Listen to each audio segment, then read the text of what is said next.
हरे कृष्णा। भगवत गीता के इस वीडियो में हम शुरू करेंगे तीसरे अध्याय का 20वां श्लोक 3.20। इसमें भगवान कह रहे हैं कि जनक जैसे राजाओं ने केवल नियत कर्मों को करने से ही सिद्धि प्राप्त की। आपने देखा था पहले अध्याय के, अगर मैं गलत नहीं, 20वें श्लोक में हनुमान जी की चर्चा आई थी और अब तीसरे अध्याय के 20वें श्लोक में जनक जी की चर्चा आई है ना। तो अगर कोई वैसे भगवत गीता के बारे में प्रश्न करे और आपसे कहे कि क्या कहीं राजा जनक की भगवत गीता में चर्चा है, तो अगर आपने ध्यान से नहीं पढ़ी होगी तो आप सोचोगे अरे वो तो रामायण के पात्र हैं, यहाँ कहाँ से आए। भगवान ने एग्जाम्पल लेके बता रहे हैं। राजा जनक एक, मतलब जिसको कहेंगे ना, सर्वश्रेष्ठ भक्तों में से एक हैं। तो भगवान उनका एग्जाम्पल लेके कह रहे हैं कि उन्होंने केवल नियत कर्म करे, जो एक राजा को करना चाहिए था, जैसा जीवन जीना चाहिए था, वो एक परफेक्ट एग्जाम्पल को यहाँ पर इस्तेमाल कर रहे हैं अर्जुन को समझाने के लिए और अर्जुन के माध्यम से हमें समझाने के लिए कि जनक जैसे राजाओं ने केवल नियत कर्मों को करने से सिद्धि प्राप्त की, परफेक्शन। अतः सामान्य जन को शिक्षित करने की दृष्टि से तुम्हें कर्म करना चाहिए। अब ये तो है ही ना, वो इतना बड़ा आदमी था अर्जुन, अगर वो युद्ध छोड़ के भाग जाता तो हो सकता है उसकी टीम में से भी मेजॉरिटी या बहुत सारे लोग भाग जाते कि जब अर्जुन युद्ध छोड़ के जा रहा है तो यार कुछ लॉजिक होगा। आप सोचिए ना, पूरी जो एडवर्टाइजिंग इंडस्ट्री है, विज्ञापन, वो इसी बात पर तो है यार। अमिताभ बच्चन ऐसा कर रहा है, शाहरुख खान ऐसा कर रहा है, महेंद्र सिंह धोनी ऐसा कर रहा है, तो हमें भी करना चाहिए। अगर ये कह रहा है ये प्रोडक्ट अच्छा है तो फिर अच्छा ही होगा। इतनी बड़ी कंपनी ने इसको हायर किया है और अब ये खुद भी कह रहा है कि ये प्रोडक्ट अच्छा है, तो कहीं ना कहीं हम इन्फ्लुएंस में आ जाते हैं। इसीलिए तो इन बड़े बड़े लोगों को हायर किया जाता है। तो बड़े लोग जो करते हैं, मेरे को आज भी ध्यान है, पहले हिंदुस्तान में एटलीस्ट पुरुष लोग ज़्यादा ये दाढ़ी नहीं रखते थे, है ना, बियर्ड। उसके बाद एक दो हीरो ने इसको रखना शुरू किया, शायद वहाँ से शुरुआत हुई। अब वो सब देखा देखी वो चालू हो गए। तो ऐसा नहीं कि सिर्फ प्रोडक्ट खरीदना, हरकतें भी बड़ों की देख के छोटों पे इन्फ्लुएंस पड़ता है। भगवान यही कह रहे हैं, अरे भाई तुम्हारा नियत कर्म है युद्ध करना, योद्धा होने के नाते करो इसको। सामान्य जनों को शिक्षित करने की दृष्टि से तुम्हें कर्म करना चाहिए। अगर तुम इतने बड़े व्यक्ति हो के कुछ काम करोगे ही नहीं तो सब छोड़ छाड़ देंगे। अब हमारे गुरुदेव 79 की एज में होकर भी सुबह से शाम प्रचार करना, मंदिरों में जाना, सब कुछ। तो जो भक्त 60 साल की उम्र में होगा, 65-70 साल की उम्र में भी होगा, हाई एज में भी, उसको लगेगा अरे जब गुरुदेव इतनी हाई एज में इतना भाग दौड़, इतना प्रचार, इतना सब कर रहे हैं तो करना ही चाहिए। और यंग को तो लगेगा कि उसको तो शर्म ही आ जाएगी देख के, उसको लगेगा भाई मैं तो जब ये इस एज में इतना कर रहे हैं तो मुझे तो यंग एज में डबल ट्रिपल करने की कोशिश करनी चाहिए, है ना। तो इसीलिए सामान्य जनों को शिक्षित करने की दृष्टि से बड़ों को कर्म करना होता है। और 3.21, one of my favourite shloka, यहाँ भगवान कह रहे हैं महापुरुष जो आचरण करता है सामान्य व्यक्ति उसी का अनुसरण करता है। 3:20 की बात 3:21 में आ रही है और क्लियरली आ रही है। जो मेरी वीडियो सुन रहे हैं, जरूर उनके जीवन में उनसे जुड़े हुए छोटे व्यक्ति होंगे। छोटे मतलब अगर आप बड़ी बहन हैं, बड़े भाई हैं तो आपके छोटे भाई बहन होंगे। अगर आप माता पिता हैं आपके बच्चे होंगे। अगर आप एम्प्लॉयर हैं आपके एम्प्लॉयज़ होंगे। तो हमारे जीवन में कुछ ना कुछ हमसे छोटे लोग जुड़े हुए होते हैं, उम्र में छोटे, एक्सपीरियंस में छोटे। तो भगवान क्या कह रहे हैं, महापुरुष जो जो आचरण करता है सामान्य व्यक्ति उसी का अनुसरण करते हैं। अब बच्चे ज़्यादा मोबाइल चलाना सीख गए हैं।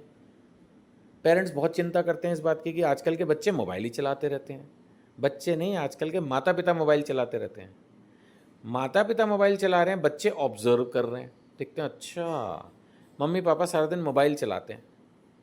नहीं, अब मेरी बात का हो सकता है किसी को बुरा लगे, लेकिन ये मेरी अपनी एक अंडरस्टैंडिंग है कि मैंने इस तरह की कथाएं पढ़ी हैं कि भाई अभिमन्यु था, उसने माता की गर्भ में सीख लिया, है ना। प्रहलाद महाराज थे, उन्होंने माता की गर्भ में ही शास्त्रों की शिक्षा ले ली। जब माता को शिक्षा मिल रही है तो गर्भ में ही बच्चे ने शिक्षा ले ली।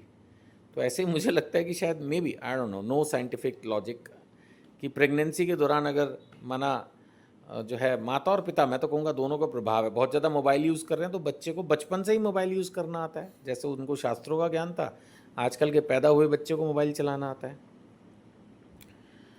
तो या अगर माँ बाप खुद झगड़ा करते हैं तो बच्चे भी झगड़ालू होंगे। उनको सिखाने की ज़रूरत नहीं है कि बेटा झगड़ा करो, बस माता और पिता आपस में झगड़ा करें, बच्चे अपने आप सीख जाएंगे। यहीं अगर माता पिता बहुत अच्छा आचरण कर रहे हैं, अब कुछ लोग फ़ोन पे ही झूठ बोलते हैं साफ साफ, मैं यहाँ हूँ वहाँ हूँ, वो होते कहीं और हैं, बच्चे ऑब्जर्व कर रहे होते हैं हर चीज़ को, वो देखते हैं अच्छा ऐसे उल्लू बनाया जाता है लोगों को।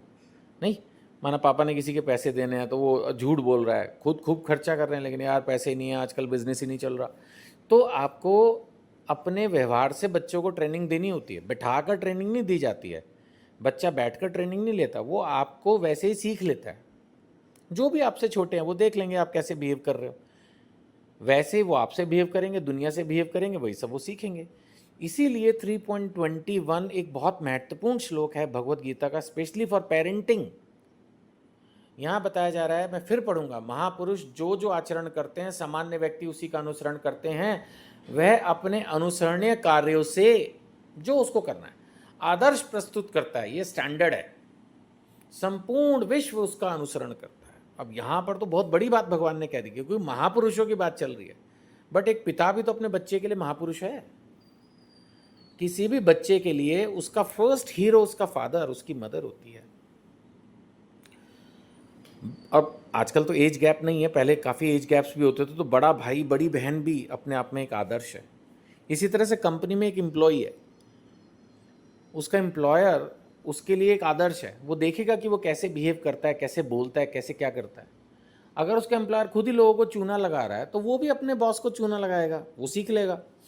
स्पेशली अगर वो यंग एम्प्लॉई है, उसकी फर्स्ट सेकंड जॉब ही है, अभी उसको ज़्यादा कुछ पता नहीं, वो देखेगा हाँ कैसे मेरा बॉस जो है वो झूठ बोल बोल के सेल करता है या पैसा कमाता है, तो उसको लगेगा कि हाँ यही एथिकल है, ऐसे ही करो।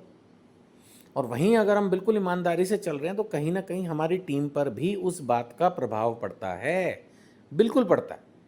वो आपसे प्रभावित होंगे और आपको फॉलो करेंगे। तो ये चीज़ हर जगह एप्लीकेबल है। स्कूल में भी अगर टीचर खुद ही झूठ बोल रहा है, खुद ही मेहनत नहीं कर रहा, तो उसके बच्चे, उसके स्टूडेंट्स ना उसकी रिस्पेक्ट करेंगे ना उसकी बात को मानेंगे। तो मेरे मतलब विचार से जीवन के हर क्षेत्र में ये चीज़ एप्लीकेबल है। 3.21 ये भगवत गीता का महत्वपूर्ण श्लोक, हमें बहुत संभल के कुछ भी अपने जीवन में करना चाहिए।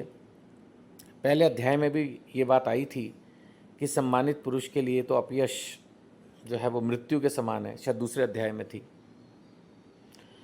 तो इन चीज़ों को देखते हुए हमें कुछ भी ऐसा करने से पहले ये देखना चाहिए कि जो हम कर रहे हैं हमारे छोटे फिर उसको ऑब्जर्व करके फॉलो बैक कर सकते हैं, तो केयरफुली हमें कुछ भी बिहेव करना चाहिए। इस वीडियो में इतना ही संदेश, आगे पढ़ते रहेंगे।